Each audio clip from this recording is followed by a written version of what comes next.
నమస్తే welcome to Telugu one cinema this is దివేశ్రీ man of masses NTR upcoming movie War 2 action థ్రిల్లర్గా అత్యంత భారీ వ్యయంతో తెరకెక్కుతున్న ఈ మూవీతో ఎన్టీఆర్ ఫస్ట్ టైం బాలీవుడ్లో అడుగు పెడుతుండడం స్టార్ హీరో హృతిక్ రోషన్తో కలిసి స్క్రీన్ షేర్ చేసుకోవడంతో వార్ 2 ఇండియాలోనే అతిపెద్ద మల్టీ స్టారర్గా గుర్తింపు పొందింది.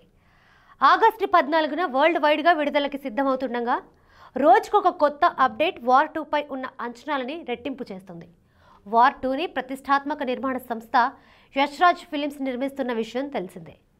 ఈ సంస్థ నుంచి వచ్చిన ప్రీవియస్ చిత్రాలు పఠాన్, టైగర్ 3, షారుఖ్ ఖాన్, సల్మాన్ ఖాన్ నటించిన ఆ రెండు చిత్రాల్లోని క్లైమాక్స్ సీక్వెన్స్ ప్రేక్షకులని సరికొత్త థ్రిల్కి గురి చేశాయి. తమ సంస్థ నుంచి రాబోయే కొత్త చిత్రాలకి సంబంధించిన హీరో క్యారెక్టర్ని ఆయా చిత్రాల కథకి లింక్ చేసిన విధానం అభిమానులతో పాటు ప్రేక్షకులని ఎంతగానో ఆకట్టుకుంది. ఈ కోవలోనే వార్ 2 క్లైమాక్స్లో పఠాన్ పార్ట్ 2తో పాటు యశ్రాజ్ నుంచి రాబోయే first female oriented spy action alpha movie interesting post credit scenes ఉన్నట్టుగా బాలీవుడ్ మీడియాలో వార్తలు వస్తున్నాయి. ఇక రీసెంట్గా విడుదలైన ట్రైలర్తో ఎన్టీఆర్ ఫ్యాన్స్ ఫుల్ హ్యాపీగా ఉన్నారు. వార్ 2తో ఎన్టీఆర్ బాలీవుడ్లో తన సత్తా చాటుతాడనే నమ్మకం కూడా ఫ్యాన్స్లో ఉంది.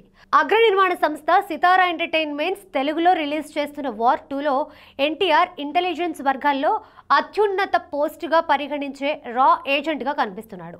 స్టార్ హీరోయిన్ కియారా అద్వానీ కీలక పాత్ర పోషించగా అయాన్ ముఖర్జీ దర్శకుడిగా వ్యవహరిస్తున్నాడు.